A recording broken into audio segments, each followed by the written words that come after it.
وہ کیا ہے؟ الایمان باللہ، اللہ پر ایمان لانا۔ الایمان باللہ، سب سے پہلی چیز آپ اللہ پر ایمان لائیں۔ اللہ پر جب آپ ایمان لائیں گے تو اللہ کے علاوہ جتنے بھی معبودان باطلہ ہیں سب کا انکار کرنا پڑے گا۔ وہی کلمہ ہے ہی وہی، لا الہ الا اللہ محمد رسول اللہ۔ اللہ کے علاوہ کوئی عبادت کے لائق نہیں، پہلے لا الہ، کوئی ہے ہی نہیں عبادت کے لائق الا اللہ، سوائے اللہ۔ آپ نے کہا میں اللہ پر ایمان رکھتا ہوں، اور آپ کی حرکتیں ایسی ہیں کہ آپ سجدہ کہیں بھی کر لیتے ہیں، دعائیں کسی سے بھی مانگ لیتے ہیں، جھولیاں کسی کے بھی سامنے پھیلا دیتے ہیں۔ آپ کو لگتا ہے کہ رزق کی گارنٹی کسی اور کے پاس میں ہے، بچہ کوئی اور دیتا ہے۔ کون سا ایمان ہے آپ کے پاس؟ الایمان باللہ، میں نے جو بتایا تھا پچھلے ہفتے کہ زبان سے اقرار، دل سے اس کو ماننا اور اپنے عمل کے ذریعے سے اس کو کر کے دکھانا، دیٹ از کالڈ ایمان۔ اس کو ایمان کہا جاتا ہے۔ آپ کی حرکتیں کچھ اور کہہ رہی ہیں۔ تو سب سے پہلا الایمان باللہ، اللہ پر ایمان لانا۔ اور یہ میری اپنی بات نہیں، قرآن کریم بیان کرتا ہے، وما ارسلنا من قبلك من رسول الا نوحی الیہ انہ لا الہ الا انا فاعبدون۔ اے میرے نبی، ہم آپ کی طرف بھی یہ وحی کر رہے ہیں، اور آپ سے پہلے جتنے بھی نبی اس دنیا کے اندر آئے، جتنے بھی رسول اس دنیا کے اندر آئے، ہم نے سب کی طرف یہ وحی کر دی تھی کہ وہ سب اپنی اپنی قوم کو جا کے سمجھائیں کہ لا الہ الا انا فاعبدون، اللہ کے علاوہ کوئی عبادت کے لائق ہے ہی نہیں، تو تم صرف اللہ کی ہی عبادت کرو۔ پہلا کام کیا کرنا ہے؟ الایمان باللہ۔ تمام طریقے کی عبادتیں صرف اور صرف اللہ رب العالمین، باقی سب سے منہ موڑنا، انکار کرنا ہے۔ قرآن کریم بیان کرتا ہے والذین تدعون من دونہ ما یملکون من قطمیر، اللہ کے علاوہ تم جن کو بھی پکارتے ہو، جن سے بھی مرادیں مانگتے ہو، حاجتیں مانگتے ہو، دعائیں کرتے ہو، سجدے کرتے ہو، اولاد مانگتے ہو، روزی مانگتے ہو، جن کی بھی تم عبادت کرتے ہو، منتیں کرتے ہو، نذر و نیاز کرتے ہو، قربانیاں کرتے ہو، والذین تدعون من دونہ، اللہ کے علاوہ تم جن کی بھی عبادت کرتے ہو، فرمایا ما یملکون من قطمیر، یہ تو کھجور کی گٹلی کے اوپر جو جھلی چڑھی ہوئی ہوتی ہے، اس جھلی کے بھی یہ مالک نہیں ہے۔ ان کے پاس میں تو اتنی بھی طاقت نہیں کہ کھجور کی گٹلی کے اوپر، آپ نے دیکھا ہوگا وہ ایک سفید سی جھلی چڑھی ہوئی ہوتی ہے، اور اس کا کوئی کام بھی نہیں ہوتا۔ بھائی اس کا کیا کام ہے؟ آپ کھاتے ہیں اس کو، چھوٹ گئی اگر گٹلی کے ساتھ تو چھوٹ گئی، منہ میں آ گئی تو آ گئی، اور سب سے بڑی بات اس کا کوئی ٹیسٹ بھی نہیں ہوتا۔ کھجور تو چلو ٹھیک ہے میٹھی ہے، لیکن وہ کھجور سے لگی ہوئی جو جھلی ہوتی ہے گٹلی کے اندر، گٹلی کے اوپر، اس کا کوئی ٹیسٹ بھی نہیں۔ آپ اس کو منہ میں رکھ کے دیکھو، نہ تو وہ آپ کو میٹھی لگے گی، نہ وہ کھٹی لگے گی، کوئی ٹیسٹ بھی نہیں ہوتا، اور اس کا کوئی کام بھی نہیں ہوتا، لیکن اللہ رب العالمین نے چڑھا رکھا۔ اللہ رب العالمین قرآن کریم کے اندر فرماتا ہے اس جھلی کے بھی یہ مالک نہیں، کوئی بھی نہیں۔ اچھا، عرب میں کھجوریں بہت ہوتی ہیں، مثال دے دی کھجور کی جھلی گٹھلی کے اوپر چڑے ہوئے اس پردے کی سفید جس کا کوئی کام بھی نہیں ہوتا۔ میں نے جب اس پر غور کیا کہ آخر یہ کیا معاملہ، تو مجھے یہ پتہ چلا کہ اللہ رب العالمین کی قدرت دیکھو کہ وہ جو سفید جھلی اس کے اوپر چڑھی ہوئی ہوتی ہے وہ کھجور کی مٹھاس کو گٹھلی میں نہیں جانے دیتی، اور گٹھلی کے کھٹے پن کو کھجور میں نہیں آنے۔ اب یہ کام کون کر سکتا ہے؟ اللہ رب العالمین نے اسی لیے مثال والذین تدعون من دونہ ما یملکون من قطمیر، جھلی کے بھی تم مالک نہیں جو کھجور کی گٹھلی کے اوپر چڑھی ہوئی ہوتی ہے، جو کھجور کی مٹھاس کو گٹلی میں نہیں جانے دیتی اور گٹلی کے کھٹے پن کو کھجور کے اندر منتقل نہیں ہونے دیتی، اس جھلی کے بھی تم مالک نہیں، کوئی بھی نہیں۔ تو پہلا کام کیا ہے؟ ارکان ایمان میں سے الایمان باللہ، اللہ پر ایمان۔ اب میں بڑے آسان الفاظوں میں آپ کو سمجھا رہا ہوں، توجہ میری طرف کیجیے، سنیں گے مزہ آ جائے گا۔ نماز پڑھتے ہیں، نماز میں سورہ فاتحہ بھی پڑھتے ہوں گے، سورہ فاتحہ شروع بھی کرتے ہوں گے، الحمدللہ رب العالمین، نیت باندھی آپ نے، اللہ اکبر کہہ کے نیت باندھ لی، اے اللہ تو سب سے بڑا ہے، یہ کہہ کر آپ نے ہاتھ باندھ لیے، کھڑے ہو گئے اللہ کے سامنے،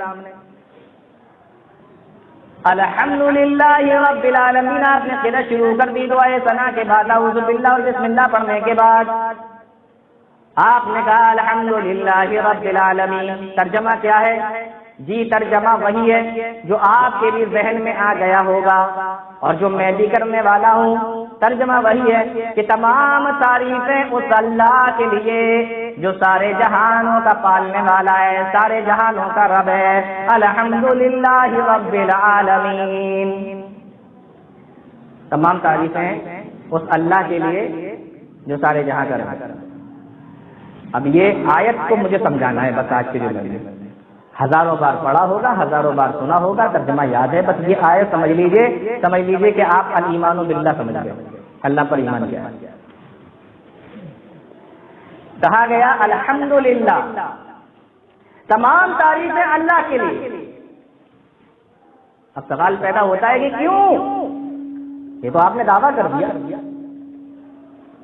تمام تعریفیں اللہ رب العالمین کے لیے، یہ اللہ کا دعویٰ ہے کہ اللہ کے لیے ساری تعریفیں ہیں۔ کیوں ہے؟ اس دعوے کی دلیل کیا ہے؟ رب العالمین، اس لیے ہے کیونکہ وہ سارے جہانوں کو پالتا ہے، جس کا کھاؤ اسی کا گاؤ۔ بات سمجھ میں آ رہی؟ مشکل نہیں نا کوئی۔ الحمدللہ رب العالمین، تمام تعریفیں اس اللہ کے لیے، یہ دعویٰ ہو گیا۔ کیوں اللہ کے لیے؟ رب العالمین لا کر جواب دے دیا گیا، اس لیے کیونکہ وہ سارے جہانوں کا پالنے والا ہے، سارے جہانوں کا رب ہے۔ ابھی نہیں سمجھ میں آیا اور سمجھا۔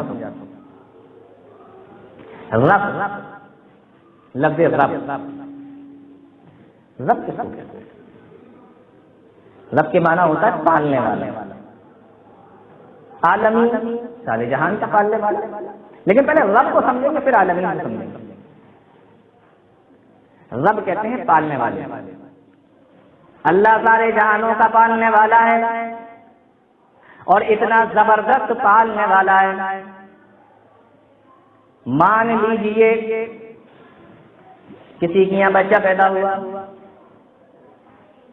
بچہ بھی چھوٹا سا ہے، اللہ تو اس کا بھی رب ہے نا جو بچہ ہوا ہے۔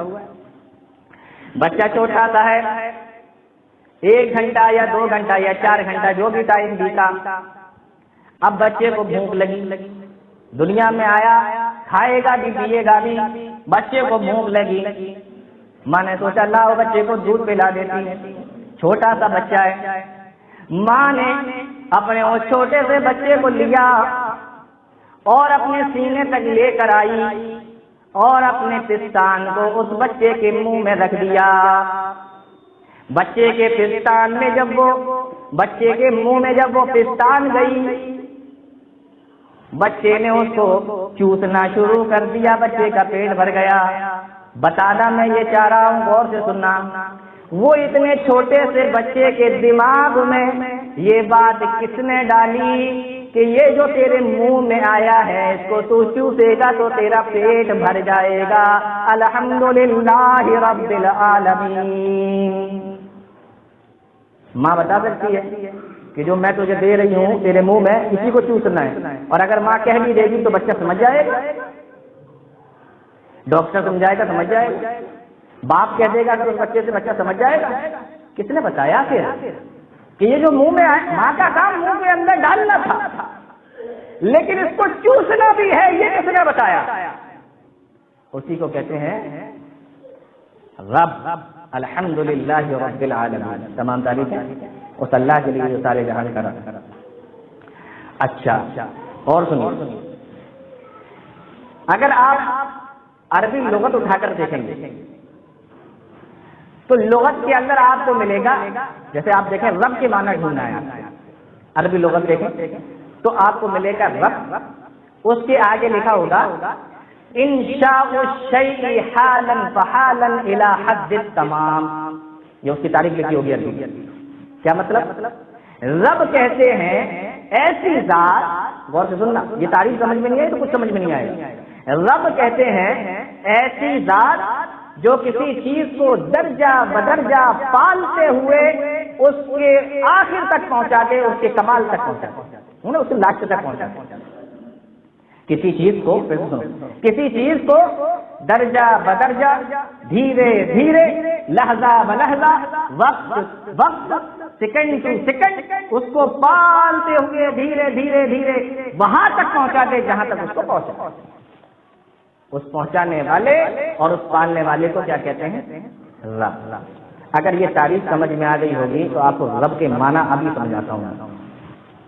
اب جب کسی چیز کو لحظہ بلحظہ، دھیمے دھیمے، درجہ بدرجہ پالنے والے کو رب کہا جاتا ہے تو انسان ہر سیکنڈ اپنے رب کا محتاج ہوگا. نہیں سمجھ میں آیا؟ جب دھیمے دھیمے دیکھیے، ابھی آپ یہاں پر ہیں، یہاں آپ کو ضرورت ہے اللہ کی، رب کی ضرورت ہے. آپ ایک سیکنڈ آگے بڑھے اپنی زندگی میں، لہجہ ب لہجہ، دھیمے دھیمے، درجہ بدرجہ. اب جو ایک سیکنڈ آپ آگے آئے نا، اب اس اگلے سیکنڈ میں پھر آپ اپنے رب کے محتاج ہو گئے. پھر آپ نے اور ٹائم گزارا، جیسے جیسے آپ دھیرے دھیرے آگے بڑھیں گے آپ اپنے رب کے محتاج ہوتے جائیں گے. رب کہتے ہی اس کو دھیمے دھیمے، درجہ بدرجہ، لہجہ بلہجہ، ہر وقت ہر سیکنڈ میں جس کے آپ محتاج ہیں اس کو رب کہا. اور جب یہ رب کی تعریف ہوئی، ڈیفینیشن ہوئی، تو اس سے پتہ یہ چلا کہ پوری کائنات ہر گھنٹے، ہر سیکنڈ، ہر منٹ، ہر سیکنڈ میں اللہ کی محتاج ہوتا ہے. نہیں سمجھ میں آ رہا؟ بات سمجھ میں آ رہی؟ تو مشکل تو نہیں ہو رہا؟ الحمدللہ رب العالمین. اچھا، اب کچھ لوگوں کا عقیدہ، ہاں ساری کائنات تو محتاج ہوتی ہے اللہ کی، لیکن کچھ لوگ ایسے ہیں جو رب کے محتاج نہیں ہوتے، اللہ کے محتاج نہیں ہو، اللہ نے انہیں خوب دے رکھا ہے، ان کو مختار کل بنا دیا وغیرہ وغیرہ. اس طریقے کا بھی عقیدہ ہے بھائیوں کا. اب آپ دیکھیں قرآن کریم کیا کہتا ہے. رب کے معنی سمجھ میں آ گئے؟ ہر سیکنڈ جس کی آپ کو ضرورت پڑے وہ رب، جو آپ کو ہر سیکنڈ میں پالے وہ رب. قرآن کریم کے اندر اکثر نبیوں کی دعا ربنا سے شروع ہوئی. بات سمجھ میں آ گئی؟ قرآن کریم کے اندر اکثر نبیوں کی دعا ربنا سے شروع ہوئی ہے، اور وہ دعا کرتے تھے ربنا، اے ہمارے رب. اور رب تو کہتے ہی اس کو ہے جس کی ضرورت ہمیں ہر سیکنڈ پڑے، ہر لمحہ پڑے. اس سے پتہ یہ چلا کہ انبیاء بھی اپنی زندگی کے ہر سیکنڈ میں اپنے رب کے محتاج ہوتے ہیں. مشکل تو نہیں ہو رہا؟ اب کچھ لوگوں کا اگر ابھی بھی سمجھ میں نہیں آیا ہو اور ان کو لگا وہ تو ٹھیک ہے انبیاء ہوتے ہیں لیکن ہمارے نبی نہیں تھے، وہ تو مختار کل تھے، پیارے نبی صلی اللہ علیہ وسلم.